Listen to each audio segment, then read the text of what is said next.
Murid dari IPTD SMP Negeri 2 Parepare. Saya merasa lega setelah mencurahkan masalah saya pada MEM dan saya menemukan solusi dari masalah yang saya hadapi.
Kenalkan, nama saya Izzatul Janna, murid dari IPTD SMP Negeri 2 Parepare.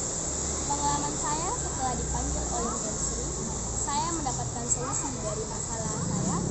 Saya dengan penuh bertanggung jawab akan menyelesaikan tugas yang diberikan kepada saya. Jika tidak memahami cara mengerjakan tugas itu, saya akan bertanya pada guru atau teman.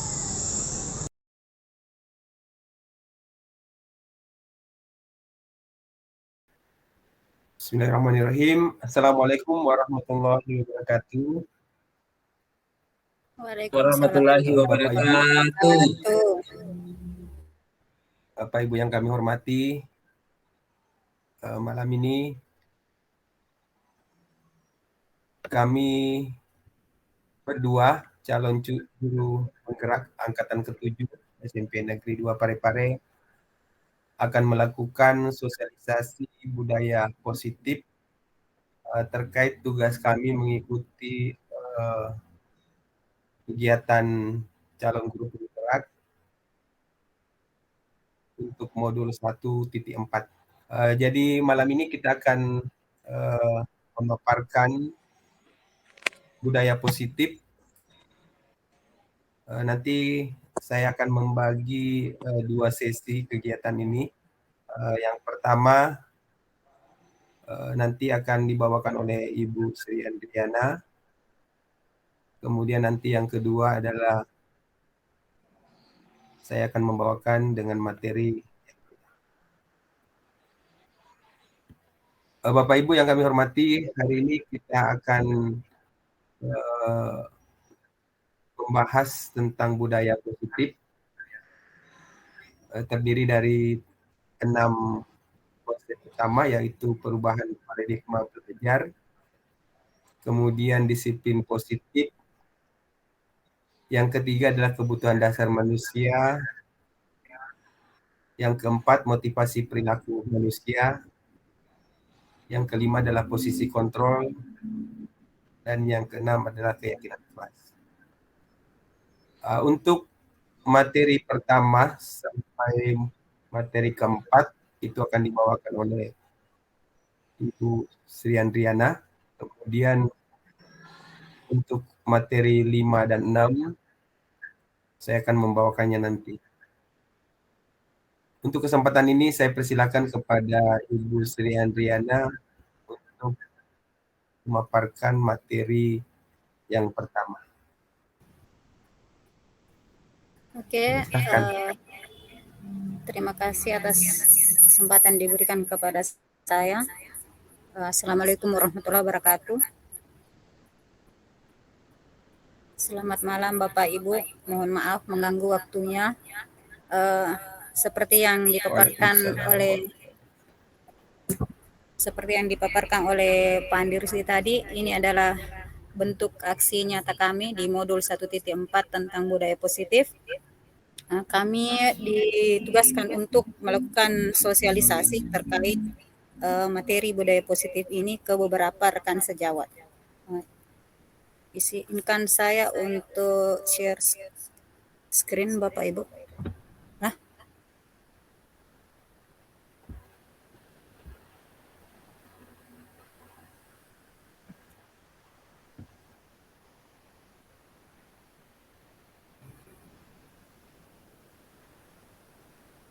Oke, saya mulai dengan pokok bahasan pertama, yaitu perubahan paradigma belajar.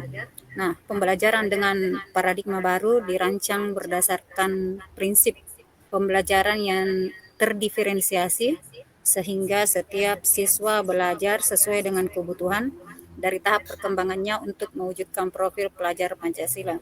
Jadi sekarang Bapak Ibu, eranya kurikulum merdeka yang arahnya akan membentuk peserta didik yang memiliki profil pelajar Pancasila. Ya, kemudian kita masuk ke pokok bahasan disiplin positif. Nah, ketika mendengar kata disiplin, apa yang terbayang di benak Anda? Apa yang terlintas di pikiran kita? Nah, kebanyakan orang akan menghubungkan kata disiplin dengan tata tertib. Biasanya di sekolah kan memiliki tata tertib masing-masing yang harus dipatuhi oleh peserta didik. Tujuannya untuk mendisiplinkan mereka. Kemudian kata disiplin juga ini sering dihubungkan dengan hukuman. Tidak bisa dipungkiri Bapak Ibu, kadangkala kita tidak bisa mengontrol diri untuk memberi hukuman, baik itu hukuman kecil maupun sampai hukuman yang berat untuk peserta didik kita. Padahal itu sebenarnya sangat berbeda, berbanding terbalik dengan filosofi pemikiran Ki Hajar Dewantara. Oke, selanjutnya disiplin positif itu merupakan salah satu cara menerapkan disiplin yang bertujuan untuk menumbuhkan kesadaran serta memberdayakan anak untuk melakukan sesuatu tanpa sogokan, ancaman, maupun hukuman. Disiplin positif itu seharusnya kita sebagai pendidik itu kita mendidik untuk menciptakan anak-anak yang memiliki disiplin diri atas kesadaran dirinya sendiri sehingga mereka bisa berperilaku dengan mengacu pada nilai-nilai kebajikan universal intrinsik, bukan ekstrinsik. Nah, di program guru penggerak ada materi berupa kebutuhan dasar manusia. Ada 5 ya Bapak Ibu, kebutuhan dasar manusia. Yang pertama itu bertahan hidup, kebutuhan untuk bertahan hidup.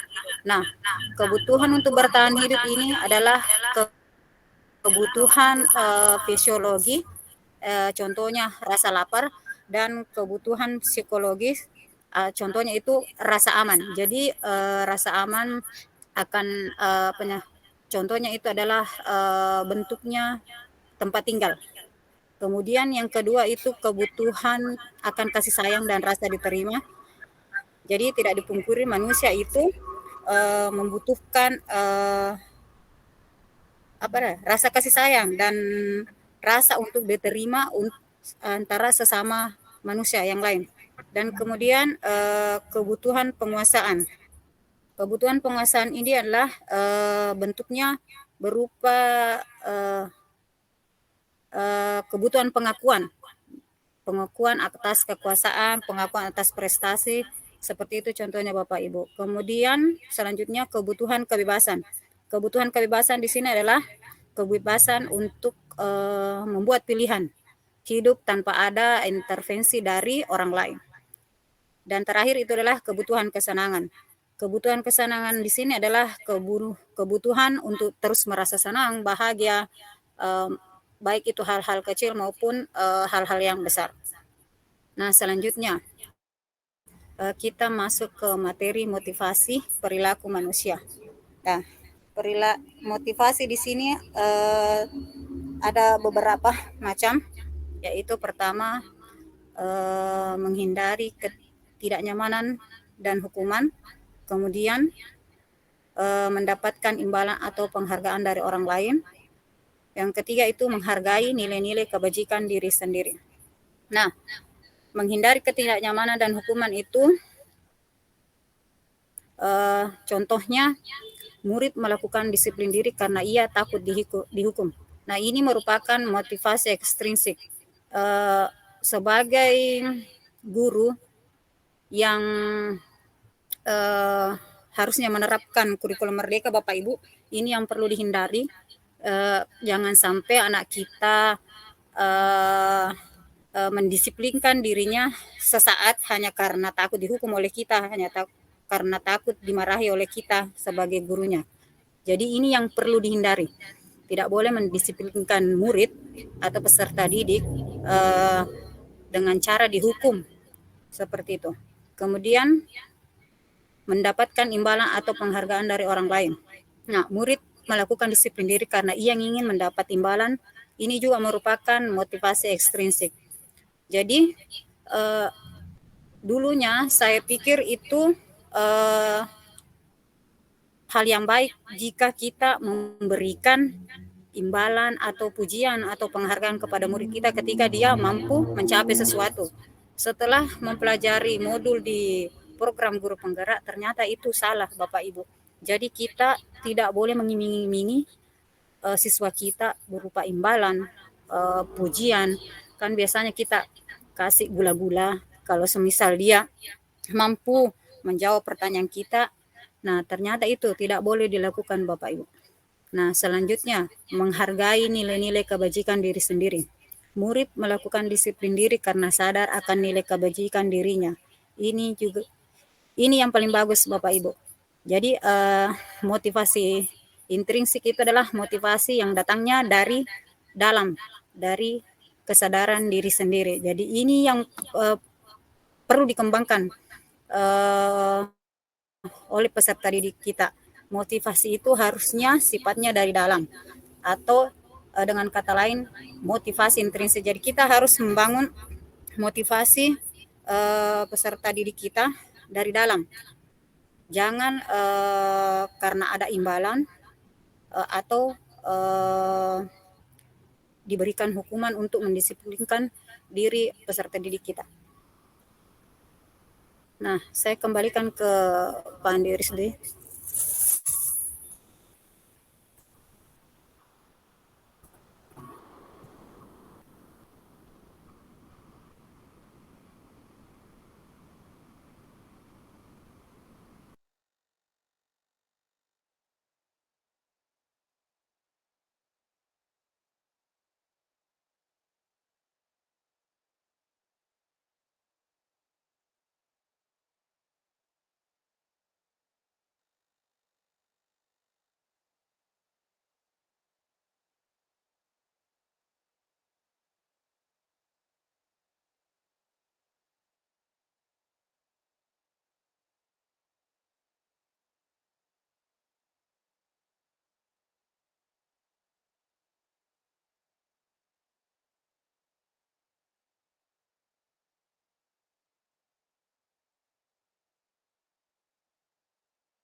Oke Bapak Ibu, saya akan melanjutkan materi yang menjadi bagian saya. Tadi sudah dijelaskan bagaimana motivasi yang diharapkan untuk mendidik anak-anak kita. Diharapkan motivasi itu adalah motivasi intrinsik, jadi motivasi yang ada muncul dari diri murid kita. Ada beberapa konsep disiplin yang kita lakukan terkait dengan bagaimana kita mendisiplinkan kita. Yang pertama adalah menghukum. Jadi kalau kita menghukum itu ada konsekuensi yang timbul. Yang pertama itu akan menyakitkan pada diri murid. Kemudian murid itu tidak merasa nyaman. Kemudian dia merasa takut. Kemudian merasa dipaksa. Murid menyembunyikan kesalahan. Murid menjadi rendah diri. Jadi inilah konsekuensi dari sebuah hukuman. Nah, jadi terkadang kalau kita menghukum, pasti murid kita itu menyembunyikan kesalahan yang ada karena dia tidak mau dihukum. Kemudian berikutnya adalah penghargaan. Ternyata penghargaan itu juga tidak bagus karena dia tidak efektif tadi. Sebagaimana yang dijelaskan tadi, bahwa penghargaan itu tidak menimbulkan motivasi intrinsik, tetapi dia menimbulkan motivasi ekstrinsik. Kemudian berikutnya adalah merusak hubungan. Jadi kalau diberikan penghargaan di kelas, misalkan kita memberikan hadiah kepada siswa kita yang berprestasi, maka siswa lain yang tidak berprestasi itu akan merasa iri. Kemudian mematikan kreativitas. Kemudian menghukum dengan sistem ranking. Jadi sistem ranking itu sudah tidak ada pada kurikulum 2013, demikian juga dengan kurikulum Merdeka. Kemudian merampas hak menghargai diri. Jadi siswa kita tidak yakin dengan kemampuannya. Inilah konsep disiplin yang diharapkan. Yang pertama adalah konsekuensi. Jadi ada penguatan jangka pendek, perlu monitoring berkelanjutan. Kemudian ada stimulus respon, kemudian murid menghormati peraturan, kemudian kehilangan waktu untuk merenungi kesalahan. Di samping itu ada namanya restitusi. Jadi restitusi itu menyebabkan murid bertanggung jawab untuk perilakunya. Fokus pada pemecahan masalah jangka panjang, kemudian murid menghormati dirinya dan orang lain. Jadi teori kontrol diri memegang penting di sini. Murid bersemangat baik perlahan. Itulah konsep disiplin yang dianggap sukses mendisiplinkan murid kita. Jadi ada konsekuensi, kemudian ada restitusi. Di sini ada contoh kasus siswa sering tidak mengerjakan PR. Jadi kalau kita melakukan pendisiplinan dengan menghukum, biasanya guru menghukum siswa tersebut hormat bendera selama 10 menit. Seperti itu kalau tidak mengerjakan PR. Biasa juga guru marah-marah. Itu akan menimbulkan murid kita takut. Jadi mungkin kasus seperti ini mungkin Bapak Ibu akan lakukan. Kemudian untuk konsekuensi, itu guru memberi konsekuensi itu untuk mengerjakan PR-nya saat istirahat atau dikerjakan sebanyak 3 kali lipat. Jadi kalau misalnya dia tidak mengerjakan PR, waktu istirahat dipergunakan menyelesaikan tugasnya. Bahkan diberikan mungkin ditambah lagi tugasnya. Kemudian berikutnya adalah restitusi. Jadi untuk kegiatan restitusi ini, guru menanyakan keyakinan kelas. Jadi kalau ada siswa kita melanggar, kira-kira keyakinan apa yang dilanggar? Dan membantu siswa menyelesaikan masalah. Jadi ada keyakinan di sini perlu diketahui siswa, kemudian kita membantu bagaimana menyelesaikan masalahnya. Kemudian guru terbuka dan siswa menghormati diri dan orang lain. Nah, jadi inilah konsekuensi dari kegiatan restitusi yang kita lakukan.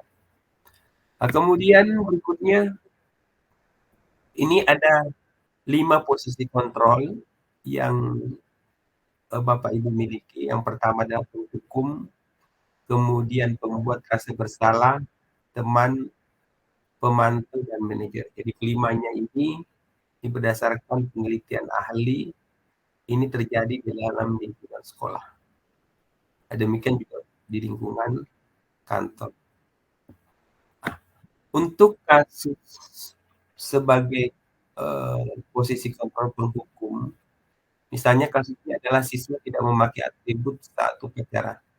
Jadi kalau Bapak Ibu bertindak sebagai penghukum, biasanya sih kita mengatakan kepada siswa kita, patuhi aturan sekolah, lalu berdiri di depan barisan. Kemudian biasa juga kita bertanya kepada siswa, tidak lengkap lagi, pasti alasannya lupa. Kapan kamu bisa memakai atribut lengkap? Jadi ini biasa terjadi, kita lakukan setiap hari. Nah, jadi kalau kita melakukan seperti ini berarti posisi kita sebagai posisi penghukum. Kemudian berikutnya adalah pembuat rasa bersalah. Nah, terkadang ada guru, terutama wali kelas biasanya sih, menanyakan kepada siswanya bahwa berapa kali Bapak harus memberitahukan kamu, Bapak kecewa sekali. Jadi biasanya wali kelas seperti ini. Jadi kalau Bapak mengatakan seperti itu berarti Bapak Ibu adalah posisi kontrol pembuat rasa bersalah. Nah, jadi contoh pertanyaannya, kamu satu-satunya yang tidak lengkap hari ini.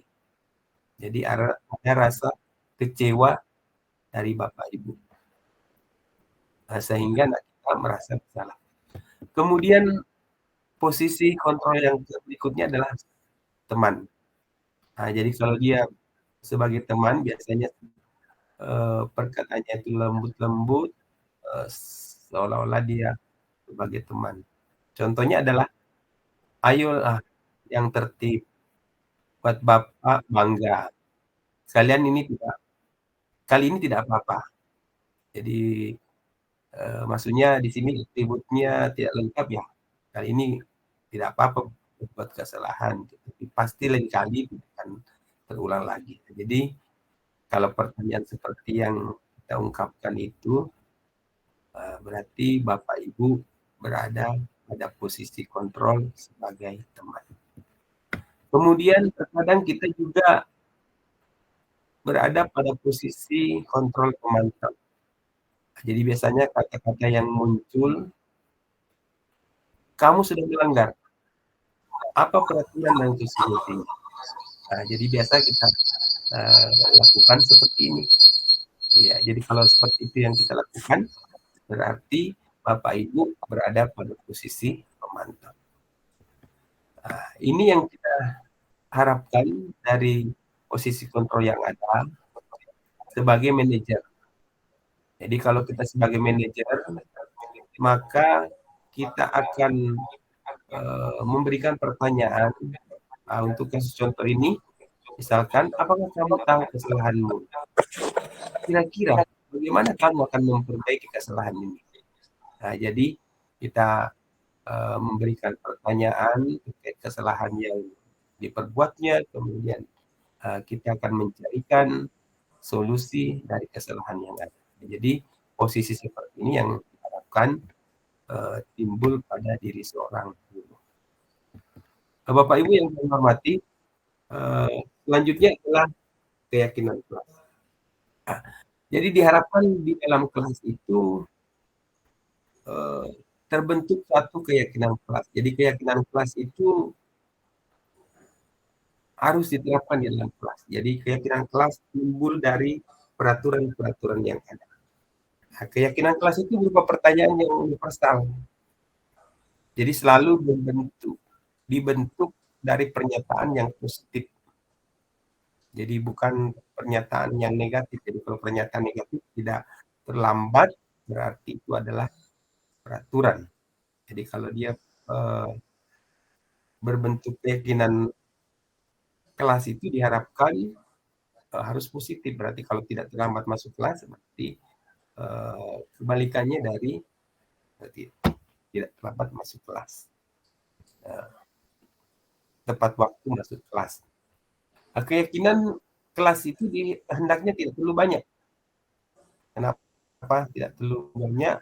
Diharapkan keyakinan kelas itu bisa diingat dan mudah dipahami oleh semua warga. Selanjutnya, keyakinan kelas sebaiknya sesuatu yang dapat diterapkan di lingkungan tersebut. Nah, jadi jangan kita buat keyakinan kelas tidak bisa kita terapkan di lingkungan kelas.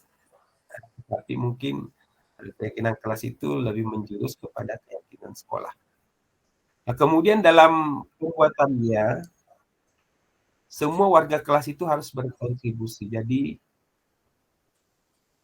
siswa-siswa kita diharapkan memberikan masukan terkait keyakinan kelas yang akan kita buat. Kemudian yang terakhir, jika keyakinan kelas itu betul-betul dilaksanakan, mungkin perlu ditinjau lanjut. Mungkin ada penambahan atau perbaikan-perbaikan dari keyakinan kelas yang sudah kita buat. Ini contoh keyakinan kelas. Bekerja sama, menjaga kebersihan kelas, menjaga meletakkan barang sesuai tempatnya, mengerjakan tugas tepat waktu, kemudian saling peduli, menghargai dan membantu sama lain. Jadi ini contoh keyakinan kelas. Jadi setiap kelas mungkin saja berbeda keyakinan kelasnya. Ya. Nah, selanjutnya saya akan menjelaskan bagaimana contoh penerapan segitiga restitusi. Jadi salah satu cara mendisiplinkan siswa kita adalah restitusi. Dianggap sebagai konsep yang berhasil dalam mendisiplinkan siswa. Ya. Oke, ini pendapat Gosen terkait dengan restitusi ya. Kemudian segitiga restitusi itu ada 3 sesuai namanya. Yang pertama adalah menstabilkan identitas. Kemudian yang kedua adalah validasi tindakan salah. Kemudian yang ketiga adalah menanyakan keyakinan. Jadi konsep ini kita terapkan dalam melakukan restitusi jika siswa kita melakukan kesalahan. Jadi yang pertama itu menstabilkan identitas. Jadi kalau misalnya kita melakukan itu, kita menyampaikan kepada murid kita bahwa tidak ada manusia yang sempurna. Setiap orang pernah melakukan kesalahan. Jadi dia tidak merasa bersalah. Artinya kita menstabilkan kondisinya. Kemudian validasi tindakan yang salah. Jadi untuk pertanyaan ini kita berikan suatu pertanyaan, apakah kamu tentu punya alasan kenapa berbuat seperti itu? Adakah cara yang lain yang lebih efektif sehingga Anda tidak berbuat seperti itu? Kemudian yang ketiga, menanyakan keyakinan. Ini sudah dikaitkan dengan keyakinan yang telah disepakati, seperti keyakinan kelas. Kemudian diharapkan siswa kita bisa membayangkan bayangan tentang kelas yang ideal. Inilah contoh-contoh kegiatan restitusi. Ini ada contoh kasus terkait siswa tidak mengerjakan PR. Ya. Nanti ada videonya, nanti saya tampilkan. Di sini saya membuat suatu skenario tentang kasus yang pertama tadi yang tidak membuat PR, tidak mengerjakan PR.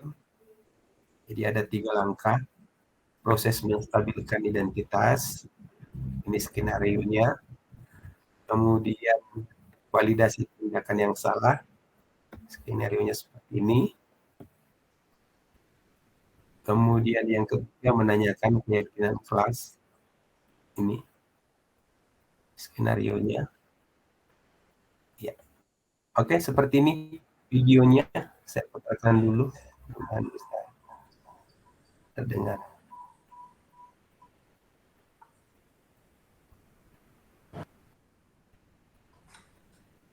Oke, sudah.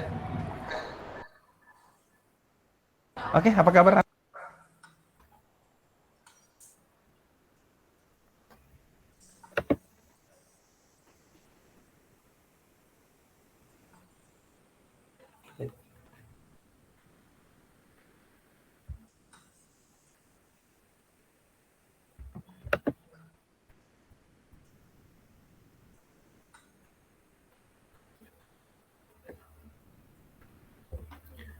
Jadi skenario-nya tadi itu percakapan yang ada sesuai dengan skenario yang ada ya.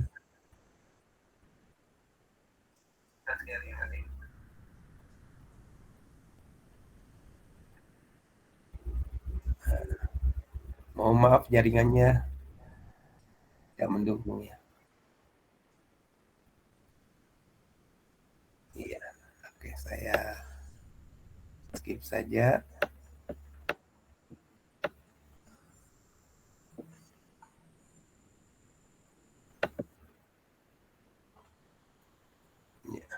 Tanya kalau sudah dipakai nah.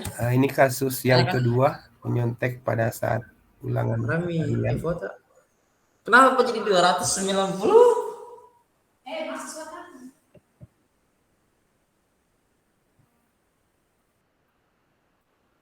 Oh, ini skenario-nya.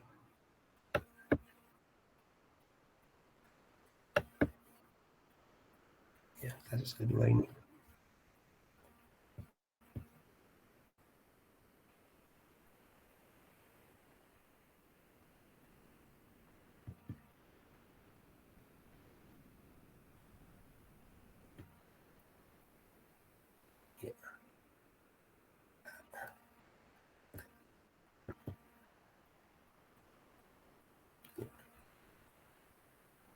Assalamualaikum warahmatullahi wabarakatuh. Ini refleksi dari Perkenalkan, kasus pertama. nama saya Muhammad Ramdhani W. Saya dari kelas 9 SMP Negeri 2 Parepare.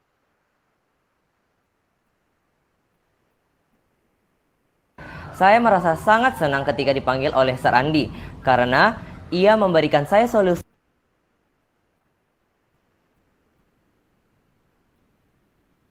bagaimana untuk mengatasi masalah saya dalam proses pembelajaran. Jadi, kedepannya jika ada PR yang diberikan oleh guru, saya akan mengerjakannya dengan tepat waktu, baik, dan segera. Terima kasih untuk Sir Andi. Wassalamualaikum warahmatullahi wabarakatuh.